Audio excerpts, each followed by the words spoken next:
From the land-grant University in Urbana-Champaign, Illinois, this is the closing market report. It is the 16th day of July, 2026. I'm Illinois Extension's Todd Gleason in Kansas City today attending a National Association of Farm Broadcasting event. Coming up, we'll talk about the commodity markets with Matt Bennett. He's at agmarket.net.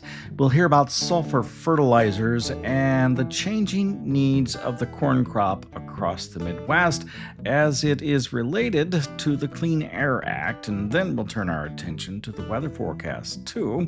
Mike Tannura will be here from Tstorm Weather. That's tstorm.net online on that sulfur side. He will be discussing some smoke that is in the air again this season. We'll do all of that right here on this Thursday edition of the Closing Market Report from Illinois Public Media. It is public radio for the farming world, online, on demand at WILL-AG.org. Todd Gleason services are made available to WILL by University of Illinois Extension. Let's take a look at what's been happening in the marketplace. Matt Bennett is here. He is with agmarket.net out of Windsor, Illinois. Hi, Matt. Thanks for being with us today. Yeah, thanks for having me. I want to start by talking about my travels, at least over the last 24 hours or so. Yesterday, I made my way to the Orr Research Center in western Illinois. That's on the west side of Jacksonville.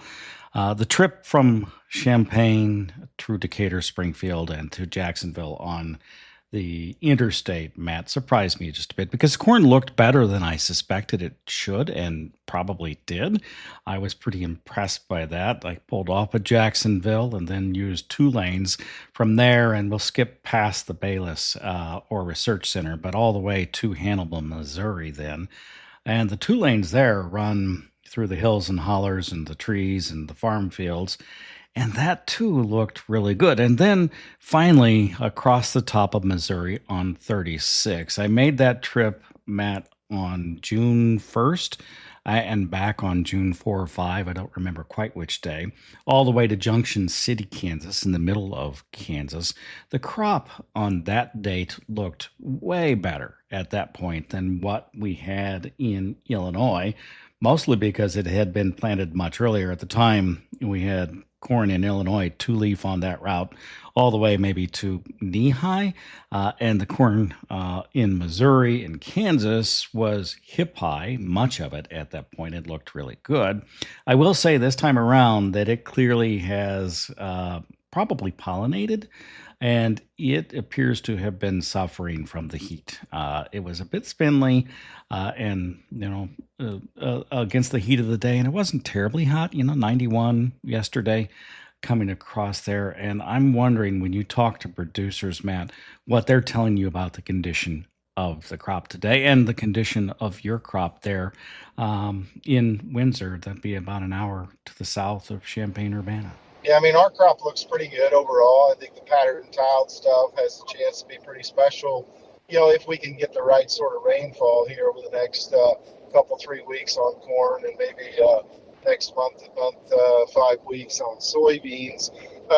The growers I talked to, if we're fair about it, Todd, guys that have a great crop are usually pretty tight-lipped about it. They don't want to tell anybody, but we're hearing a few guys here and there, especially in the Dakotas this week, talking about hot conditions, way too much wind. They're not very happy with how their crops are holding up through this type of heat. I think what it all boils down to is we can all take some heat as long as we don't have super hot nights and as long as we have enough moisture. And right now in central Illinois anyway, it looks like pollination is going to pretty much go without a hitch.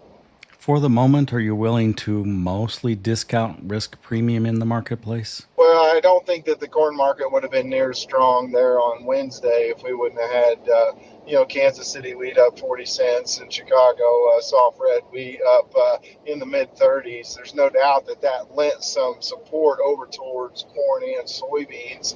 At this point in the game, though, there's no doubt that the trade is well aware that we need that 183 type yield to keep from drawing stocks down significantly year over year. Obviously, having lower acres necessitates that you have an awfully big crop. And as of right now, on the good to excellent ratings, we're running 6% below where we're at this time last year. So I think the trade's aware that weather needs to really cooperate here over the next 3 to 4 weeks. So, I don't know that there's a ton of weather premium in this market by any means. I think it's got as much to do with outside influences as anything.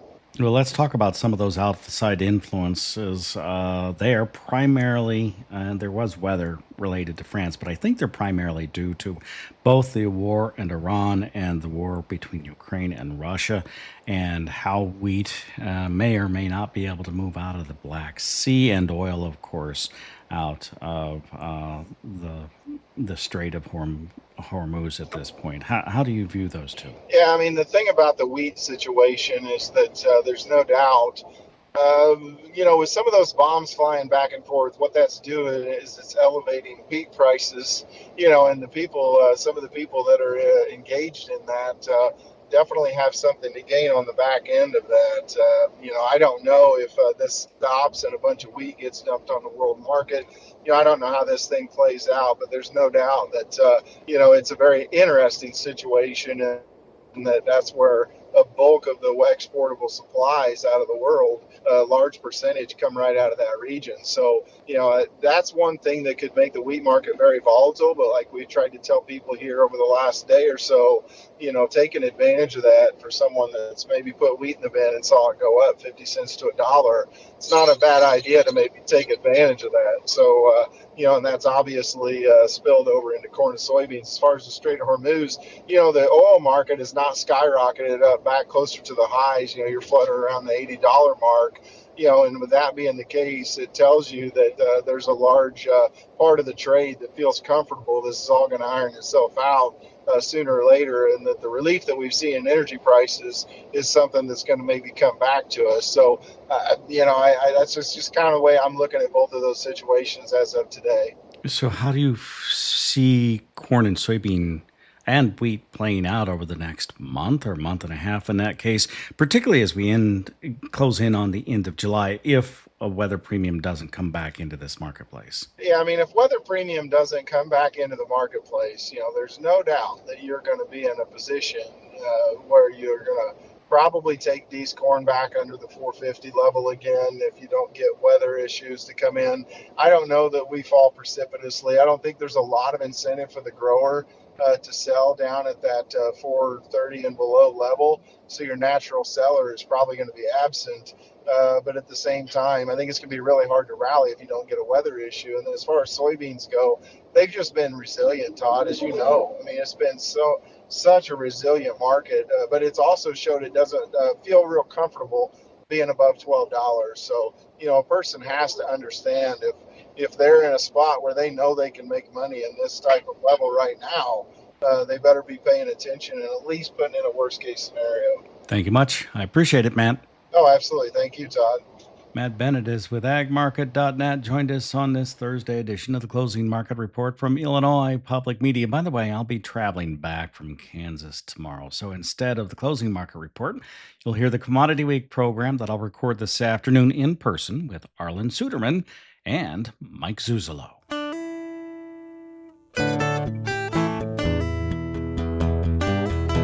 Sulfur has historically played a secondary role in Midwest soil fertility plans, largely supplemented by atmospheric deposition.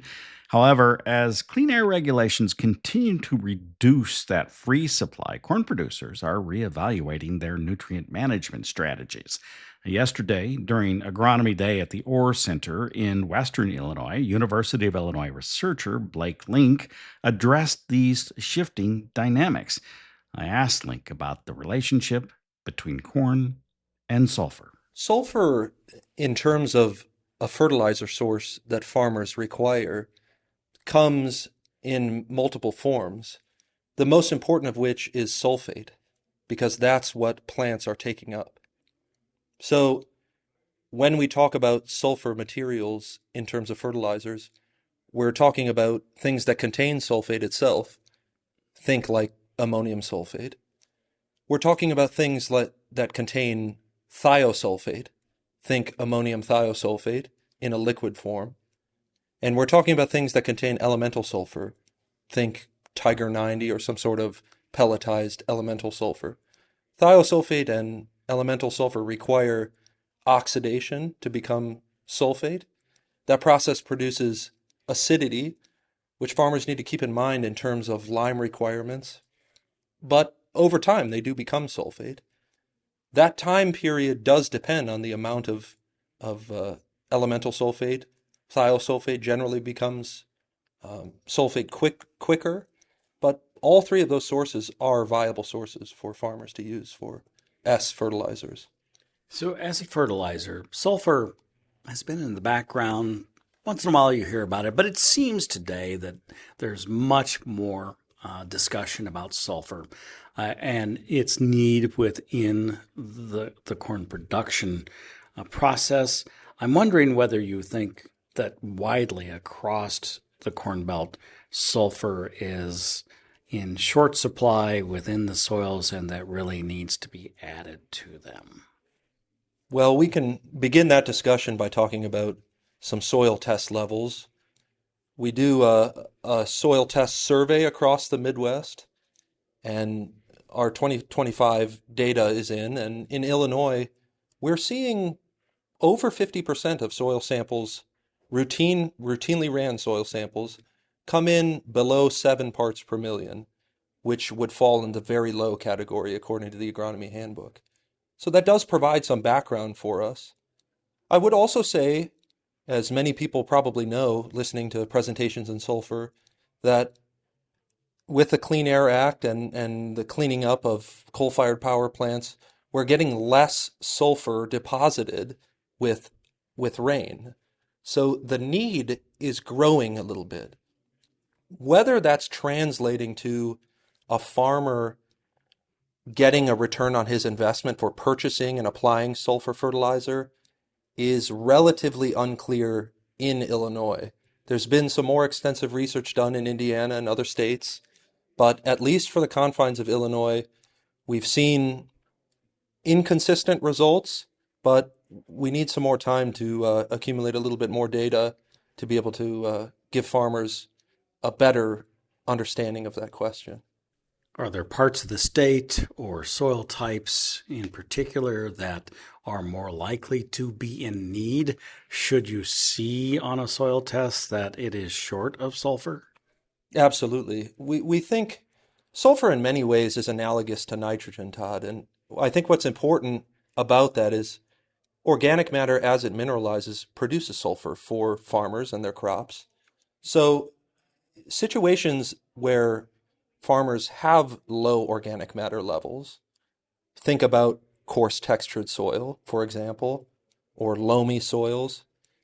Leaching would be an issue there.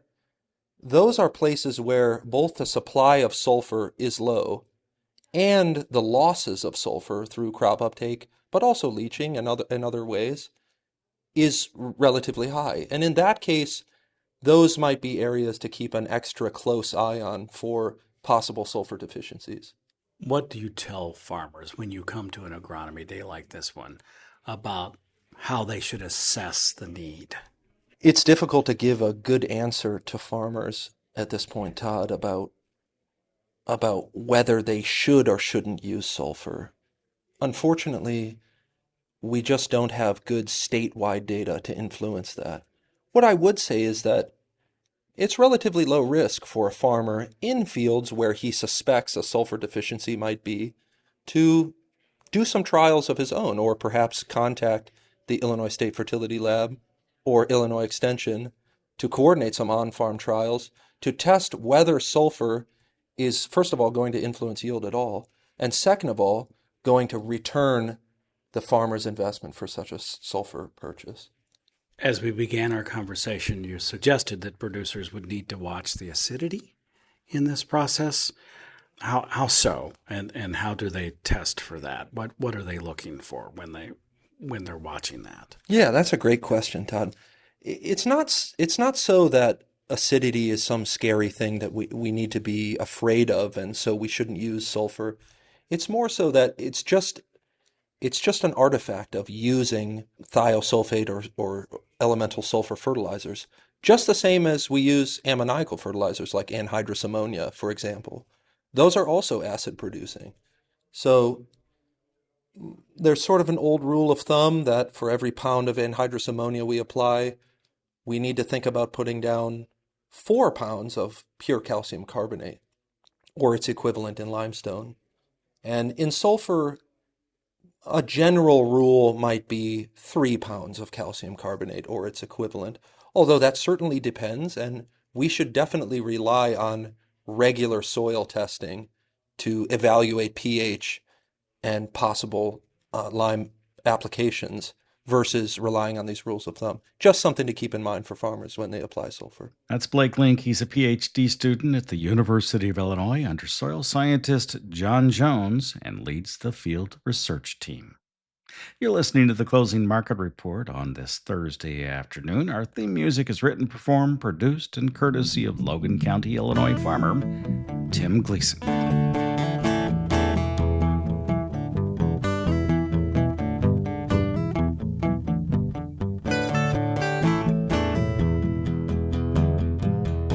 Let's turn our attentions to the global growing regions across the planet. Mike Tannura is here. He's with Tstorm Weather, president and CEO there in Naperville, Illinois, and online at tstorm.net. Hi, Mike. Thanks for being with us. Hey, Todd. Thanks for having me. Let's start and probably stay in the United States today, but begin with the heat that we are now under. What do you know about this heat dome and conditions? Well, the heat's been centered on the northern and northwestern growing areas. This has really hit the spring wheat crop pretty hard, and also some of the corn and soybean crops across the Dakotas and into Minnesota.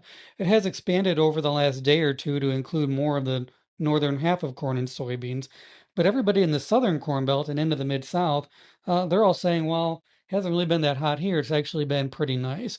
So we do have a divide with some heat to the north that's been ongoing this week and some okay temperatures to the south. Now, it's going to be kind of the same over the next 5 days because we'll see that heat loosely continue in those same areas, though a cool front or two will kind of mix in with those to keep temperatures down just a tiny bit.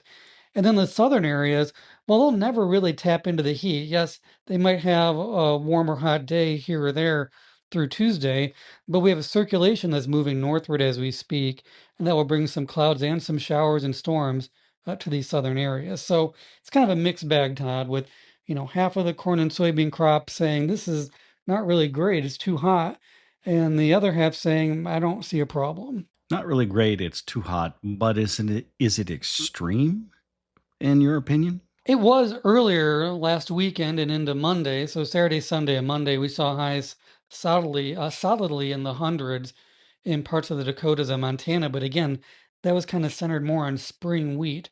For most corn and soybeans, it was in the 90s and 70s, which is quite a bit above normal, especially once you start heading that far to the north. But overall, this was not a historic heat wave. Daytime and nighttime temperatures 90s and 70s. What do you see next week? Well, we'll see a cool front move through Monday and Tuesday, so temperatures will drop down for several days. That'll leave highs mostly in the 80s with lows in the 60s, and that'll be for everybody. So it will be a little bit nicer for most of next week. That sounds like very comfortable weather. When we get further out into the month of August, do things change over that 20-day period? Well, 10 to 20 days from now, it is a bit of a challenge. We have a couple of different things that we're watching. The heat that we've been talking about is still going to be in parts of the U.S. We think that might include some of the western corn and soybeans during that period. At the same time, cool fronts are going to continue to move through the east, and that'll leave corn and soybeans kind of in between. So the most likely scenario is for some heat west, some coolness east, with most of the corn and soybean crop kind of in the middle, with highs in the 80s and 90s and lows in the 60s and 70s. So that's not ideal, but it's also not a huge problem. It's pretty close to normal. So that's the most likely scenario. Todd, one thing we do need to talk about, though, is rain, because there's not really very much rain on the horizon over the next 5 to 8 days across the plains and the western corn belt. So this area is going to be turning drier as we move forward. Now, we'd be more concerned about it in a normal year, but this year has not been normal, and that we've had a ton of rain up until maybe 10 days ago. So overall, we can still ride this situation out, at least based on the proprietary data that we've been analyzing. And these eastern areas are still going to see some rain this week, some rain next week. So kind of that same divide with some of the poorer conditions developing west and some of the okay to good conditions to the east. But the wild card here, Todd, is what happens with rain 10 to 20 days out. Follow up on that rain forecast a little bit. What do you see 10 to 20 days out? Well, this is where it gets tricky because we can see a couple of things happening. We can see that the southwest monsoon is going to start up a couple of weeks early, and this is where some quasi-tropical energy drifts in from the Pacific and then gets into Arizona and that whole desert region of the southwest. Once we get into August, a lot of the times those little waves of energy float into the plains and turn into some pretty nice rainmakers. And we do see hints of that starting up as early as 7 to 10 days from now. So we are including that chance for rain. Now, if that doesn't happen, then the likely scenario would be for that rapid temperature contrast from heat west and coolness east to set up the main storm track on top of the Corn Belt. That would also lead to rain chances. So we think there is going to be rain 1 to 2 weeks out. Most of the computer models are not really sure what to make of this, and they're also not really generating all that much rain despite a setup that looks pretty favorable for it.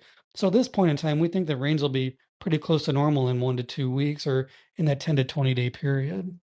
I do have a final question for you. This is related to smoke. There's always some discussion about what that means for the crop, but apparently we will be seeing more smoke. Well, we certainly are today. I mean, it's been around and it's been kind of sweeping across parts of the Corn Belt. And so typically what happens, since we've now seen this many of the last 10 years, it's kind of becoming an annual thing. But basically, it keeps your daytime temperatures down by kind of providing almost like a layer of fog. You have this light fog that's kind of preventing full sunshine from heating the ground and warming up the temperature. So your daytime temperatures get held down a little bit. Doesn't really matter much at night because radiational cooling, which is where temperatures fall a lot at night, that's more driven by the amount of water in the air. It really doesn't have much to do with the amount of smoke in the air. And the other thing it would do is filter out your sunshine. So a corn crop, say on a sunny day, gets 100 units of sun. Maybe now it's only going to receive 97 units of sun because of that filtering. I'm not sure the exact numbers, but you kind of get the idea. So how all that plays out in the yield, we haven't seen anything too unusual in recent years from a yield perspective where something was way out of whack to the high or low side, even though we had a lot of smoke. So probably whatever effect the smoke has on that process is fairly small. Hey, thank you much. I appreciate it. We'll talk with you again soon enough. Sounds great, Todd.